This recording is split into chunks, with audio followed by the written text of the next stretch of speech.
Domestic violence victim Charlotte Millet has come forward to speak openly about her experience. She's finally found somewhere she feels safe. Her ex-husband was convicted, but on many occasions she says she was let down by the police and the justice system. It all started 5 years ago. Il a commencé à être violent physiquement un soir. Il avait perdu son travail, il était en pleine dépression, il ne voulait pas se faire soigner. Et un soir, il est venu vers moi, j'étais tranquillement en train de lire dans la chambre, et il a commencé à me frapper en me disant « Tu vas divorcer, tu vas divorcer ?» Je lui ai dit « Oui, oui ». Il a commencé à continuer, et puis quand j'ai voulu m'enfuir, eh bien, il a essayé de me jeter par la fenêtre devant les enfants qui hurlaient, et là, j'ai réussi heureusement à m'enfuir. Millet filed a complaint and her husband admitted he'd been violent. A few days after, she went back to her husband. But 8 months later, she called the police. Her husband had hit her again. Et là, ils ont laissé mon mari, pendant 20 minutes, raconter des horreurs sur moi en disant qu'il m'avait sorti du ruisseau, que j'étais une traînée, une moins que rien. Et les gendarmes ne bronchaient pas. Et à la fin de cette... donc une fois que j'avais récupéré mes affaires, je suis partie. Et là, j'ai lancé un cendrier. Et là, mon mari s'est jeté sur moi. Et là, je leur ai dit, voyez, il peut être très, très violent. Vous n'étiez pas trop de deux pour le stopper. Et là, ils m'ont dit, mais c'est vous qui l'avez provoqué. Et donc, le lendemain, quand j'ai voulu porter plainte, leur chef m'a dit « Mais non, madame, on ne va pas prendre votre plainte. C'est vous qui avez provoqué votre mari. Non, on ne peut pas prendre votre plainte. » Her story was greeted with suspicion. The victim now made to feel like a suspect. A week later, her husband tried to strangle her. Il m'a frappée en me disant « Ah, tu peux bien crier, hurler, de toute façon, les gendarmes te prennent pour une folle. Et tu t'auras beau aller porter plainte, ils ne te croiront pas, quoi. » Et il tapait de plus belle en disant ça. Et moi, ça m'enlevait toutes mes forces. Et je me disais « Mais oui, à quoi bon, quoi ?» This time, the police took her complaint, but it was clear they had doubts. Quand j'ai à nouveau voulu porter plainte, on m'a dit « Ok, on prend votre plainte, mais votre mari nous dit aussi que vous l'avez frappé, donc c'est sa parole contre la vôtre. Voilà, on enregistre votre plainte, mais franchement, et je leur ai demandé, mais comment est-ce qu'il faut que j'arrive pour que vous me croyiez, que je sois sur une civière, que je puisse pas parler, que je puisse pas bouger? Oui, oui, madame, il faudrait que vous puissiez pas vous faire ça toute seule. » The police who were involved in this matter refused our request for an interview.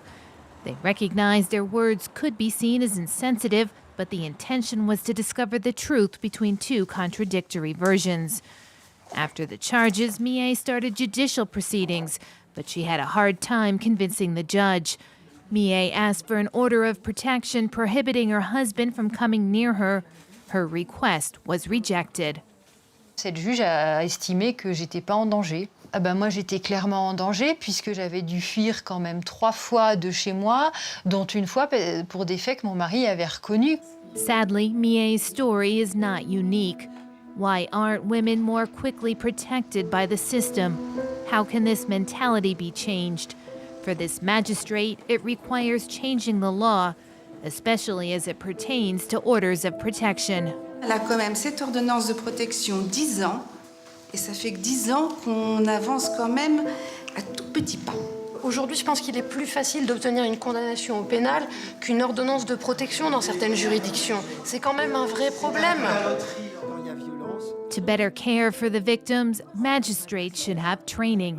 Un magistrat, il a besoin qui appréhende des violences conjugales, il a besoin de connaître le mécanisme de l'emprise, il a besoin de connaître le cycle de la violence, c'est-à-dire avec des phases paroxystiques et puis ensuite des phases de calme qui se traduisent par ces personnes que nous voyons à la barre du tribunal en disant oui mais j'ai exagéré mais c'est fini maintenant, etc., etc.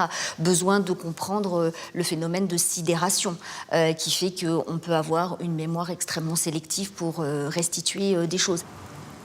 And proper training is also essential for the police. Bonjour madame. Aucun problème. At this school, a new course dealing specifically with violence is being rolled out. In this scenario, one plays the role of the victim while the other is the police officer. Donc là, vraiment, l'élément déclencheur qui vous a fait venir, c'est vraiment votre petit garçon qui vous a dit « Maman, il va nous tuer ». Oui. C'est bien ça? Papa va nous tuer. Et où est-ce que ces violences se passent? The action takes place under the watchful eye of the instructor. The other students follow along on the big screen in the room next door. J'ai pas pu protéger mes enfants. D'accord, ne vous inquiétez pas, madame. On va s'occuper de ça. On va prendre des mesures pour vous protéger. After a debriefing to assess what worked and what didn't. La victime, votre sentiment sur la prise en compte de la situation? Prise en charge rapide au niveau de l'accueil. Oui.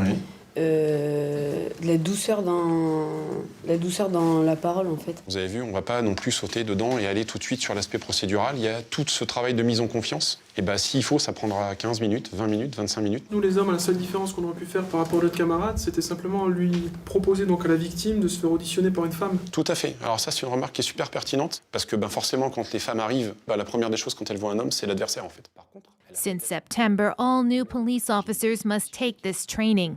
The goal to raise their awareness. plus on sera efficace dans notre façon de prendre les choses, plus on passera de cette notion de courage de venir voir les gendarmes pour dénoncer les faits, à plus de normalité. Voilà, ce qui se passe n'est pas normal. Ma normalité, c'est d'aller voir les gendarmes ou les forces de sécurité intérieure pour dire voilà, il m'arrive ça. After her first complaint, it took 3 years before Mie had complete protection. To tackle femicides, victims must get care and support much quicker.